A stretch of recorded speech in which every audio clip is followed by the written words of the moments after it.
മഹാവിഷ്ണു ക്ഷേത്രത്തിൽ പോകുമ്പോൾ ഈ കാര്യങ്ങൾ അറിയാതെ പോലും ചെയ്യരുത്.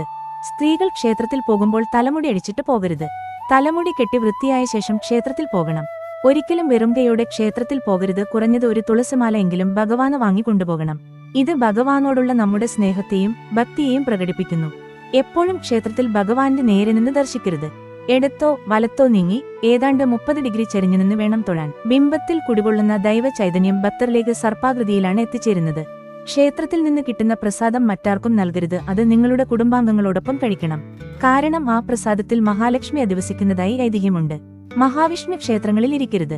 ഭഗവാനെ ദർശിച്ചതിനു ശേഷം നേരെ വീട്ടിലേക്ക് മാത്രം പോകണം. ക്ഷേത്രം 4 തവണ പ്രദക്ഷിണം ചെയ്താൽ ആരോഗ്യം, ആഗ്രഹം, പാപം, മോക്ഷം ലഭിക്കും. കൂടാതെ അഷ്ടലക്ഷ്മികളുടെ കടാക്ഷവും ലഭിക്കും. കടബാധ്യതയിൽ നിന്നും മുക്തി നേടാനും സമ്പത്ത് സമൃദ്ധിയോടെ ജീവിക്കാനും മഹാവിഷ്ണു ക്ഷേത്രത്തിൽ പോയി ആരാധിച്ചു വരൂ. ഈ കാര്യങ്ങൾ കൃത്യമായി പാലിച്ചാൽ ശ്രീമൻ നാരായണന്റെ അനുഗ്രഹം നിങ്ങളുടെ മേൽ എപ്പോഴും ഉണ്ടാകും.